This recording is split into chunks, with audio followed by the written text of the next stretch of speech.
үүдэлчдийн зам.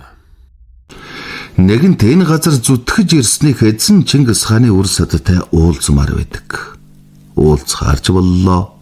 Напил тэрнтэй утсаар ярьж цаг авчээ. Тэр өдөр 2002 оны 2 дугаар сарын 27-ны өдөр байлаа. Уулзах үнэнүүдийн 12 цагт бэлэн байгаарай гэжээ. Ингээд хааны удамтай уулзахаар ажлын өрөөнд нь зочлоо. Их эзэн Чингис хааны ууган хүү Зүчиг хааны удмын Вали хаан өвшөта Идрисовичийн ажлын байр гэж 2 давхар цагаан байшин байна. 2 өрөөнд нь тэрний уран бүтээлийн ажил хийгддэг болтой юм а. Хөшөө дурсгалын цогцлборуудын хийж тавьсан завгар тэр 2 өрөөг дүүргэж орхисон байна.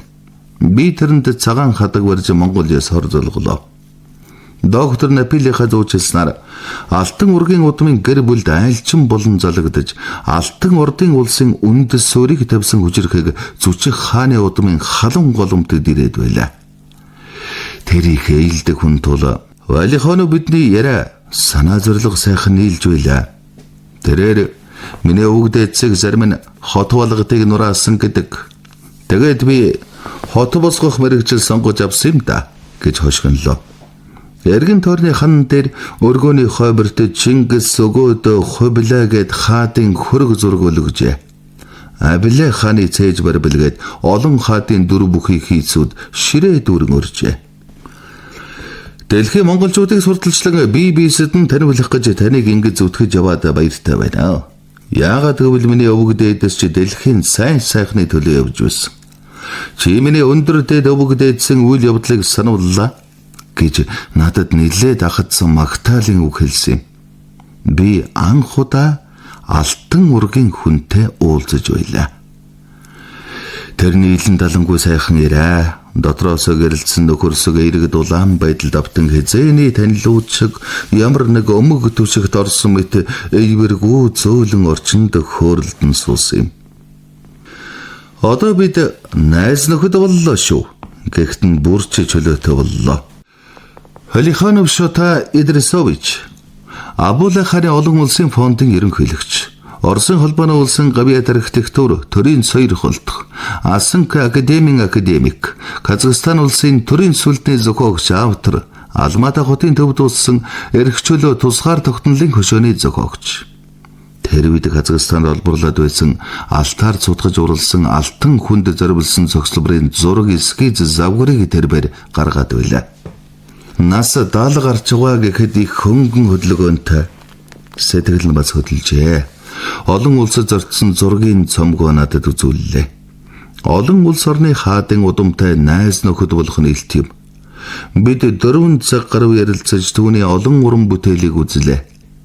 Тэрээр өөрийн сэтгэл угийн бичгээ бичиж барихтаа хайр энэрл шингэсэн омог төгөлдөр шүлгүүдээ хамт өглөө.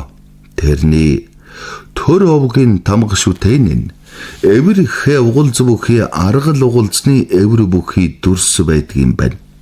Тэрээр ингэж бичижээ.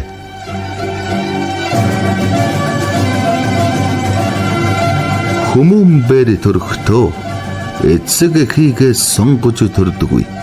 Хувь тавилан биднийг авгай хүний үр болгон заяачаа. Аз заяанда хязгааргүй баярлан явнам.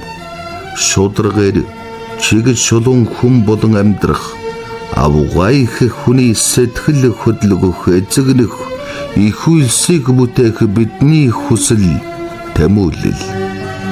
Ариун үйл хэрэг сайн үйлсээс гажин буурлгүй явах маань бидний өвөг дээдсийн гэгэн гэрээсэл. 2002 оны 2 дугаар сарын 27 Алмата хот гэсэн байлаа. Төрийн шилгүүдээс уншигч танаа өргөн барь. Хүсэл ёроол. Эцгээс минь өвлөгдсөн хатуу занг. Ижигээ дуурайсан айл минь зөөлөлдөг. Цусанд минь лугсан хаан омогшлыг уургаар ундаалсан ижи төмөн минь номогдогдгоо. Ориглох сэтгэлээ минь гантаа шинж үед Обогшол нэн төгс булга дэлгэрэх мэт. Шота болон сэрхүй дор шохон болон ургахгүй мэт. Тэнгэрийн зэрлэгт алтан аргамж, тэнхэт газаахан язгуур залгамж, үнэн ч сэтгэл миний Куран судар ивэтгүй гэж ерөөнөм миний түмэн. Дэлгэртгүй гэж хүснэм миний олон. Үрд орж хин мөнхийн орхимж, улс минь Казахстан алтан өлгий, өрөөмин аркар алты алаш.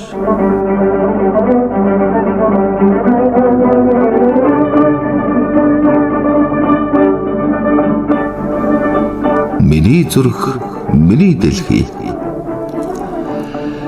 Хад чулууны ховлөврээс чулуг унших шидтэн юм би шотаа наригч.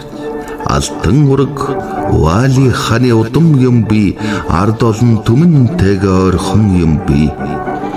Нүдний өмнөр жирэлзэн урсах цусд түүхийн хуудсыг нил цэцгэс хайраар тэтгэн амарлуулахгүй учрав. Нүгэл жаргачдыг үзэн яднам би. Зунийг хайрлам, зудтай өвлийг хайрлам, усыг хайрлам, өчиггүй элсийг хайрлам. Амьдралыг дуулсан дууг хайрлам, авгай их найргийг аргагүй хайрлам. Гуа сайхан инкрийнхэн бүхэнд баярлам, гунам буугүйгээр саранд хүрсэндээ баярлам. Нуур болон үерлэх нулимсан далайг цээжээрээ хаан далан болон зогсгүйя. Зовлон гүрч бүхнийг туулан гэгэрэгстэн, зочдор дүүрсэн цэцгэстэй дэваажин санагддаг. Миний үг ард түмний хэлэнтэй, миний нүд бүрэгдийн хурцах хараатай. Мөн бишин зохирлыг онож ойлгохгүй, мөнөөх зүрх дэлхий болон цохилох нагаслантай. Хурц шавх сардгийн орой дэнэгэнтэй зүсэгдээд, хуйларсан бороо болоод асгарах хэрэг чөлөө юм би. Ховь заяаны боолуулалгүй тэрсэж босохдоо гэсгээл болох хуй салхи юм би. Хэмээн омог бардам шүлгэлжээ.